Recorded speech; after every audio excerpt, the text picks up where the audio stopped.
The Commissioner of the Federal Food and Drug Administration on Wednesday called on Congress to empower the agency to better police compounding pharmacies like the one at the center of the national meningitis outbreak. But Republican lawmakers pushed back, arguing that the agency already has enough authority and leaving it unclear whether the House would support efforts to tighten oversight.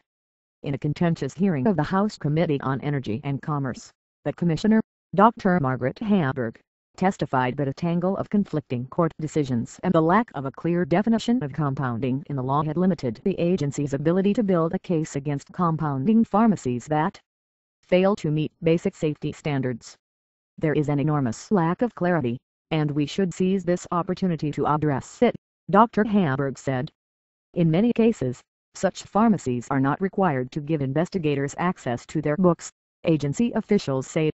Federal regulators sometimes have to appeal to local courts to gain access to the pharmacies or their records, while by law large drug manufacturers must submit to regular inspections.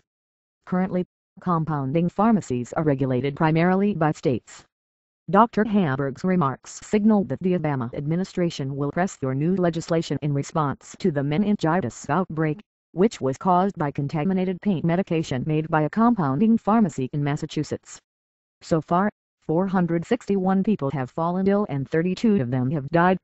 The central question is whether the FDA has enough power to crack down on large-scale compounding companies that behave more like drug manufacturers than neighborhood pharmacies that mix medicines for individual patients, the traditional purview of compounders. Republicans on the committee said the outbreak appeared to have been preventable under existing regulations. After a tragedy like this, the first question we all ask is, could this have been prevented?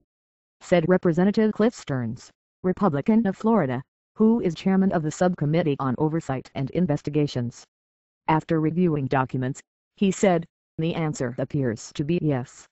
The agency's critics maintain that the 1938 Food, Drug, and Cosmetic Act provides it with plenty of authority, but that the FDA failed to use it to shut down the Massachusetts pharmacy, the New England Compounding Center.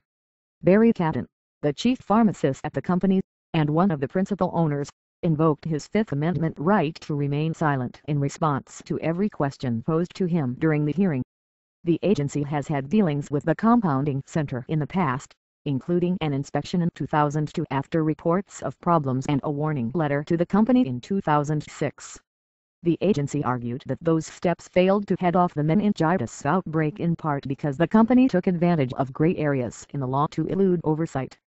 Throughout this time, NDCC has repeatedly disputed F.D.A.'s jurisdiction over its facility, Dr. Hamburg said in her written testimony.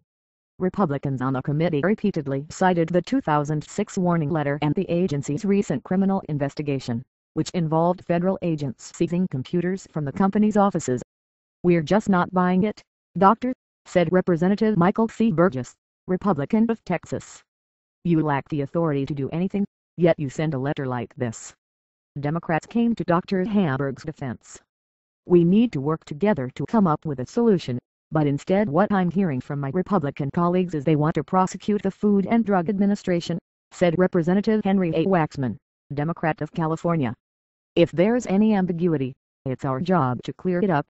Why are we looking for anybody to blame other than the company?" Representative Edward J. Markey, Democrat of Massachusetts, who has proposed legislation to close what he calls regulatory loopholes, said he believed the committee would eventually come together and pass a bill. Dr. Hamburg proposed requiring large-scale compounders to register with the FDA and report any problems with their products to the agency. She also recommended new labeling requirements that would make the origin and the risks of compounded drugs clear. Large-scale pharmacy compounding has greatly expanded since the early 1990s, partly because hospitals are increasingly outsourcing the making of the compounded drugs they need and also because of widespread shortages of medicines made by the big drug manufacturers.